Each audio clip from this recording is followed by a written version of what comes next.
Chief, I be an Onwa Agwu life work me. And I noticed in again what chairman organizing committee. So I say Keko one able and Kiko a brief about this Onwa Agwu festival I just mena. Ekenenge Aproko Republic. Kene Onyesoh.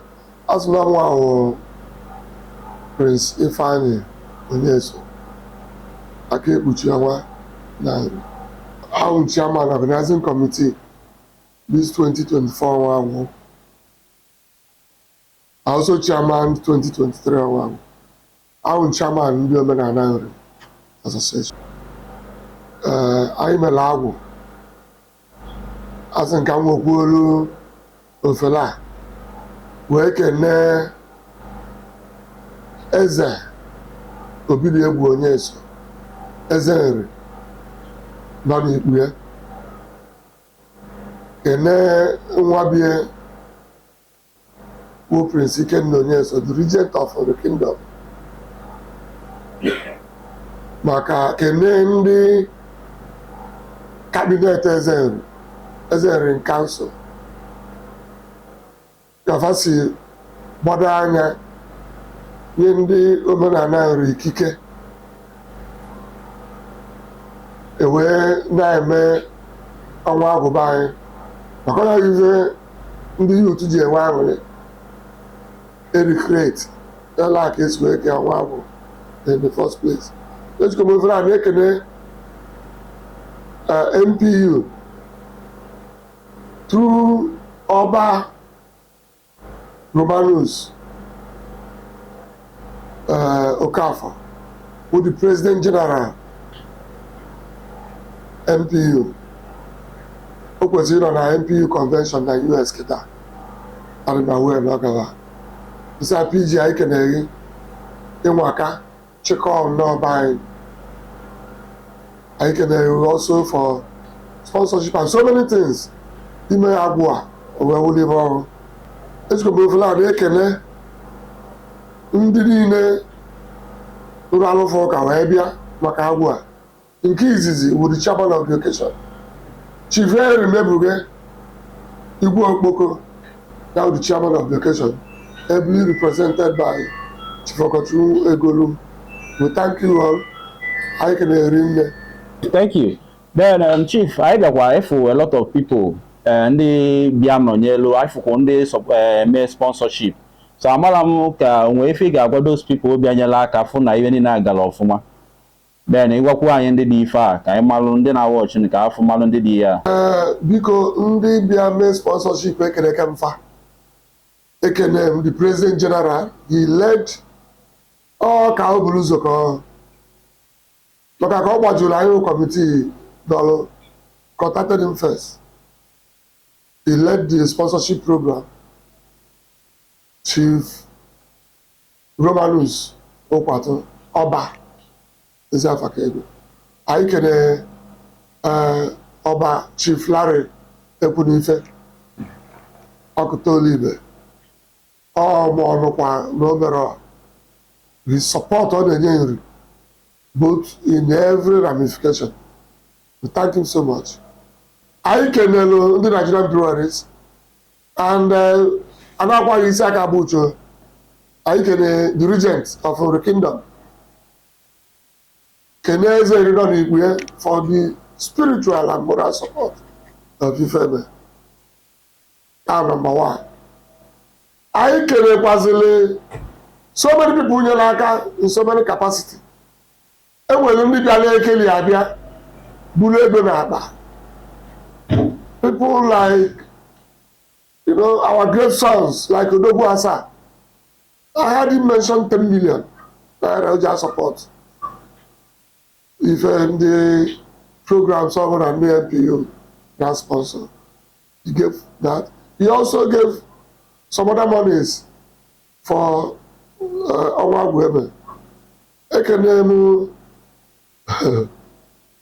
onye ọcha nọba anyị bịala ụwa ka onye ojii bụ eze afịa. He also jotted Ife a na-eme o shekiri ukwu isi are there in the price. In fact, he even gave more than the original donors. We thank him so much. He gave ₦1 million that same day. It was my Papa Ndo, you know, who gave like 900,000. So many other people. Because now, even the Rigi police support, gave their support, they gave their money. They came, they traveled all the way from wherever they are and came down. So many of them, many people came from US, all across the world, came down, supported Ifeanyi, mostly Uri, Siche from all other communities, over 300 communities. They all participated. They all came. Everybody participated, gathered themselves in very peaceful manners. It was a very peaceful outing. Ekeneva so much. Ekeneka Mundi Omenana Association. But give them the reason. What even Melonu?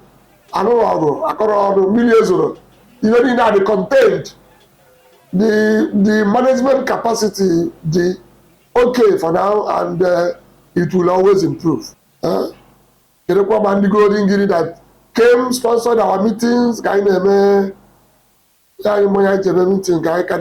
committee level.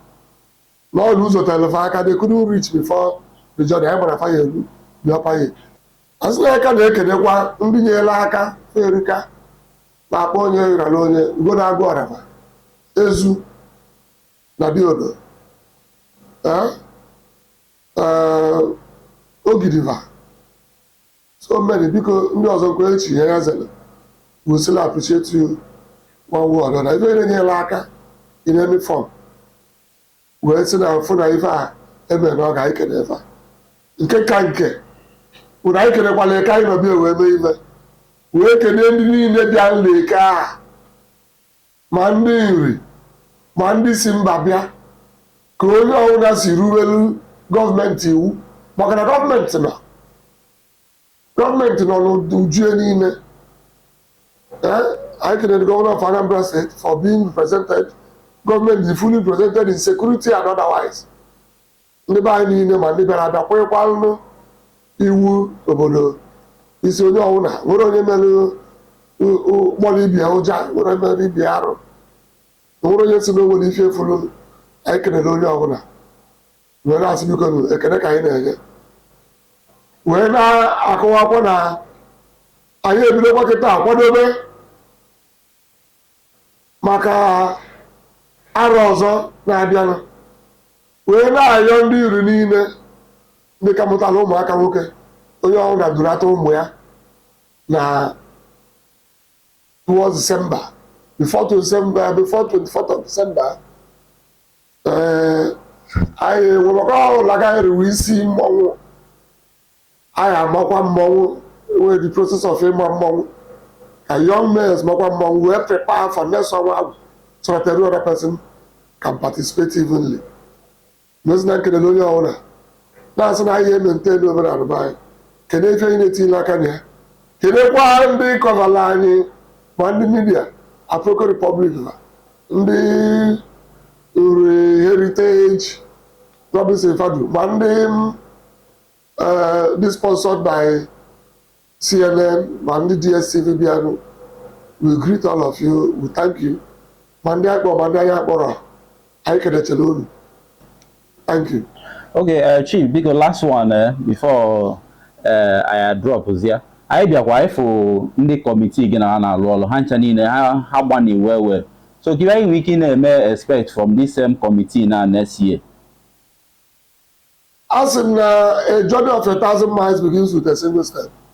This committee is wonderful.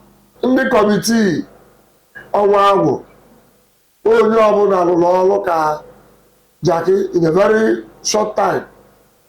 As in the regent, my Israeli Council, with the President General, who is a member of the Israeli Council anyway. I have inaugurated this committee on time. In 2 months' time from now, which is I will look away Pakowa Agwu maka uru afụgbelu ka o si dị n'ọnya wụzighị krismas ndị eri ka ebe onye anọ na onye ọrụ na-anata anyị kelele onye ọbụla biko ma ndị rapụchara obodo oyibo batacha anụ na nri niile anyị sị na Chukwu ga-edukwa onye ọrụ na-achịkwa ebe fasị ya na udo na ọṅụ wee chelu maka nke na-abịa. Aka m bụkwa Prince Ifeanyi Onyesoh aka ekpuchi ọnwa narị chairman ndị omenala anyị ụkwalụ chairman ndị kọmitii ọnwa Agwu. Ekene m unu ncha niile. Alright, Chief, thank you for your time. Anyị na-enekwu anya n'eziokwu na nke next year aka nke this year mma wee alụsa. Ya daarụ nne. Ife gbasara Agwu akwa akọwakwa ya taa akụchi echi. But let me not bore you with a very long definition of Agwu. But as we all know, I can have a little contention about the complexion of the people of the book, I mean the Bible. But that was zero on your aim. I wrote now you will a lot of explanations to make. Agwu actually with the spirit of prophecy. And Imaguna Uri or whomever is presenting Uri today is meant to understand no a generation of priests. Invariably, only area of will live on Agwu in his or her spiritual personality. Even the composition of every Uriman's spiritual personality will Agwu. Then Onwa Agwu na bụgharị akọsịa nri ụmụ ikorobịa akọsịa nri. This period usually na ordinary period of food scarcity. Akọchago nri adị nri adịkewere in abundance. Ihe ọ na-eliziwo reserve. Maka agafesiri Agwu abaa ọnwa ịmachi ifeji ọkụ. Ike na ifeji ọkụ n'elu ji akọrọ anya. Ọnwa ọzọ na-abịazi na ụlọ ọnwa yiri nya oji. So this period, enwe food sparingly, and then will also little time for people to be happy. So Onwa also serves both his spiritual purpose and the social purpose. Social purpose, you have time for the youth to be happy. Onye ọ na-agbapụta nwee obi aṅụrị in expectation na Agwu nachara eme ifeji ọkụ agbacha ifeji ọkụ elibeji ndị dị anya elibeji ọfụ in their various homes tupu eze eri ebe ọnwa asatọ eze eri ala mmụọ. So na inekwa anya Agwu ahụrụ ife written dịka nsikwu na Agwu connotes the real identity of the children of God. It also connotes the real identity of Zion, because now during this time Agwu ji apụta, which is June, July, enwere a constellation a na-akpọ lupus. Of course, enwere ọya a na-akpọ lupus, multiple sclerosis or something like that. Enwere also a constellation now forming in the northern hemisphere a na-akpọ lupus. Inwe telescope na anya mgbe a June ebido. I want to use lunar calendar. So ọnwa isi anyị na-atụ in the middle of June, July, or na. So obido ine anya with telescope, you have a picture that looks like a lion. The lion ahụ na-adị in its full size mgbe anyị na-eme Agwu. Anyanwụ Agwu, ụfọdụ civilization nọ n'Igbo misunderstand it as dog. That's why ụfọdụ ji dog ebe Agwu mana nri ma alụ nọọ isi Agụ. Ebe na be anyị eke represented such fullness of the spiritual reality of Agwu. So anyị na-anọ na eke na Agwu onye ọbụla ewe ahụ immediately after Agwu automatically anyị amakigo the beginning of Ifeji ọkụ. If you know how important ọ dị, so I celebrate double joy, expectation of food, not in its scarcity kịta, and the joy of the Agwu itself.